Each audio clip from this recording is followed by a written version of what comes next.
नमस्कार, मी प्रिया स्वागत करते तुमचं चव मराठी मातीची यूट्यूब चॅनलमध्ये. आज आपण बनवणार आहोत पौष्टिक असा मूग डाळीचा पराठा. खायला खूप छान लागतो.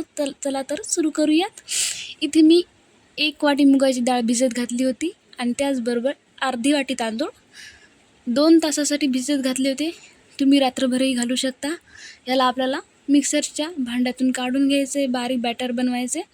तांदूळ आणि डाळ मी एकसोबतच काढून घेत आहे. यामध्ये टाकायचे आपल्याला 2 ते 3 तुकडे मिरच्यांचे, 2 ते 3 छोटे छोटे तुकडे अद्रकीचे. अद्रक स्किपही करू शकता. थोडंसं मीठ चवीनुसार, थोडंसं पाणी आणि याला आपण मिक्सरला लावून घेऊयात. बारीक अशी पेस्ट बनवून घेऊयात. इकडे बघा, हे बॅटर असं बनलेलं आहे. डोशा टाईप आपल्याला याचं बॅटर बनवायचं आहे. खूप जास्त पातळ नाही, थोडंसं त्याच्यापेक्षा घट्ट असं बनवायचं आहे. तर हे आपलं तयार आहे. याच्यामध्ये थोडंसं पाणी ॲड करायचं आहे आपल्याला. थोडंसं मला असं घट्ट वाटायलं आहे, तर यामध्ये थोडंसं अर्धी वाटी मी पाणी टाकून घेणार आहे. आता ठीक आहे हे बॅटर. आता याला झाकून ठेवूयात आपण 5 ते 10 मिनिटासाठी. आणि तोपर्यंत आपण स्टफिंगची तयारी करूयात.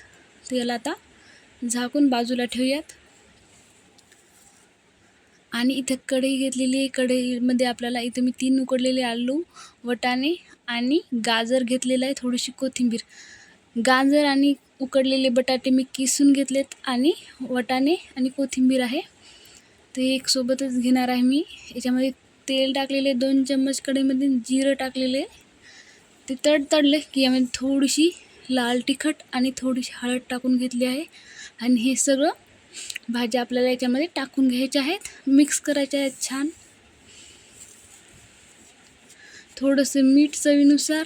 यामध्ये तुम्ही चाट मसाला, आमचूर पावडर पण टाकू शकता. इथे मी पावभाजी मसाला थोडासा टाकणार आहे. हे छान मिक्स झालेलं आहे. काहीतरी आपल्याला थोडंसं गरम करायचं आहे, खूप जास्त शिजवून घ्यायचं नाही याला. तर अगदी 2 ते 3 मिनटं आपल्याला याला तेलामध्ये परतून घ्यायचं आहे. आणि इथे मी तवा ठेवलेला आहे डोशाचा. थोडासा गरम झाला की याला तेल लावून घेऊयात. आणि यावर आपण हे बॅटर टाकून घेऊयात. 2 चमचे मी इथे बॅटर टाकून घेणार आहे आणि स्प्रेड करणार आहे. आपल्याला अगोदर थंड तव्यावर स्प्रेड करून घ्यायचं आहे आणि मग गॅसची फ्लेम हाय करायची आहे.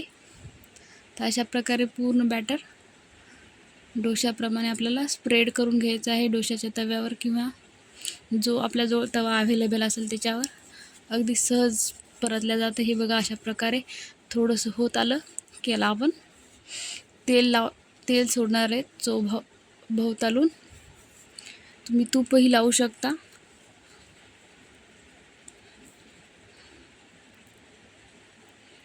अगदी थोडंसं तेल सोडणार आहे मी. आणि हाय फ्लेम ठेवायची आहे गॅसची. आता बघूयात हे होत आला का. हा झालेला आहे एका साईडने, सहज असं निघतोय. तुम्ही बघा, थोडासा ब्राऊन कलर आला की आपण याला परतून घेऊयात. अशा प्रकारे दोन्ही साईडनं छान क्रिस्पी असा भाजून घ्यायचा आहे. वरच्या साईडने तेल लावून घेतलेलं आहे, त्याचबरोबर खालच्या साईडनेही आपल्याला छान तेल लावून घ्यायचं आहे. हाय फ्लेमवर हा मस्त प्रकारे असा भाजून घ्यायचा आहे खरपूस. अशा प्रकारे मी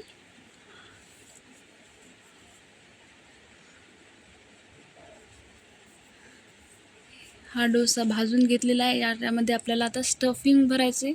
खूप टेस्टी बनतो हा नाश्ता. तुम्ही मुलांच्या टिफिनला पण देऊ शकता. रोज काय नवीन देण्यापेक्षा हे एक नवीन खूप छान लागतं. तर हे स्टफिंग मी अर्ध्या साईडला स्प्रेड करून घेणार आहे आणि अशा प्रकारे आपण त्याला कव्हर करणार आहोत अर्ध्या पराठ्याने. आणि हा स्टफिंग मस्त प्रकारे दाबून घ्यायचा आहे आणि त्याच्यावर तूप सोडायचं आहे किंवा तेल, तुम्हाला जे आवडेल ते. आणि दोन्ही साईडनं मस्त असा क्रिस्पी असा भाजून घ्यायचा आहे. 1 ते 2 मिनटं आपल्याला छान याला क्रिस्पी होईपर्यंत भाजून घ्यायचं आहे. खूप छान लागतो खायला, पौष्टिक असतो मुलांसाठी, तर नक्कीच बनवा तुम्ही.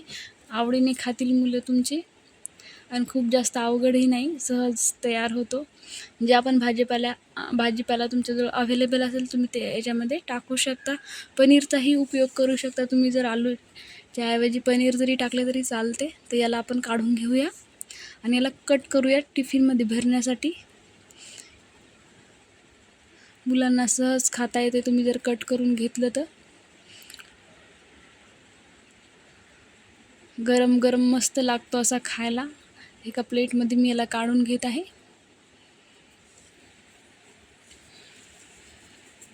आणि तयार आहे आपला टेस्टी असा मूग डाळीचा पराठा. खूप इझी रेसिपी आहे, टिफिनसाठी तर खूप छान आहे. तर नक्की ट्राय करा. आणि ही रेसिपी जर तुम्हाला आवडली असेल तर नक्की लाईक करा आणि चॅनलला सबस्क्राईब करा. व्हिडिओ शेवटपर्यंत बघितल्याबद्दल धन्यवाद. थँक्यू.